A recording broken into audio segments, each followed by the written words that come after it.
ಇದು ಯಾವುದೋ ಸಿನಿಮಾ ಬಂದಿತ್ತಲ್ಲಪ್ಪ, ಈ ರಕ್ತ ಚರಿತ್ರೆ ಅಂತ ಒಂದು ರಾಯಲಸೀಮಾ ಬಂದಿತ್ತಲ್ಲ, ರಕ್ತ ಚರಿತ್ರೆ ಅಂತ ರಾಯಲಸೀಮಾ ಒಂದು ಫಿಲಂ, ಆಂಧ್ರ ಪ್ರದೇಶದ್ದು. ಆ ರೀತಿ ಒಂದು ಮಾಡೆಲ್ ಕರ್ನಾಟಕ ಯಾವತ್ತೂ ಕೂಡ ಬಹಳ ಶಾಂತಿ ಪ್ರಿಯವಾದಂತ ಒಂದು ರಾಜ್ಯ. ವಿಧಾನಸಭೆ ಒಂದು ಮಾಡೆಲ್ ಆಗಿ ಮಾದರಿಯಾಗಿ ನಡೀತಾ ಇದ್ದಿದ್ದು. ಮೊದಲ ಬಾರಿಗೆ ಕಾಂಗ್ರೆಸ್ ಸರ್ಕಾರ ಬಂದ ಮೇಲೆ ದೌರ್ಜನ್ಯ, ದಬ್ಬಾಳಿಕೆ,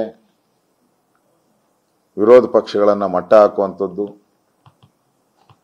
ವಿರೋಧ ಪಕ್ಷಗಳನ್ನ ಟಾರ್ಗೆಟ್ ಮಾಡುವಂತ ಒಂದು ಸಂಸ್ಕೃತಿಯನ್ನ ಈ ಕಾಂಗ್ರೆಸ್ ಸರ್ಕಾರ ಪ್ರಾರಂಭ ಆಗಿದೆ. ಮುಖ್ಯಮಂತ್ರಿಗಳು ಔಟ್ಗೋಯಿಂಗ್ ಮುಖ್ಯಮಂತ್ರಿ ಇರೋದ್ರಿಂದ ಅವರೇನೇನು ತಲೆ ಕೆಡಿಸ್ಕೊಂತಾನೆ ಇಲ್ಲ.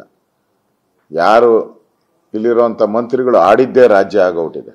ಆದ್ರಿಂದ ಇದೊಂದು ಆಂಧ್ರ ಅಂದ್ರೆ ಆಗುವಂತ ಅಲ್ಲಿನ ರಾಜಕೀಯ ಏನ್ ನಡೀತಾ ಇತ್ತು ಆ ರೀತಿ ಆಗುವಂತ ಪರಿಸ್ಥಿತಿ ನಿರ್ಮಾಣ ಆಗ್ತಾ ಇದೆ. ಇದು ಖಂಡನೀಯ ಅನ್ನೋ ಮಾತನ್ನ ಹೇಳ್ತಾ ಇದ್ದೀನಿ.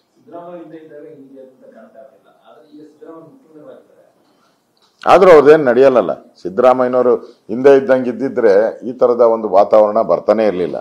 ಈಗ ಸಿದ್ದರಾಮಯ್ಯ, ಡಿ.ಕೆ.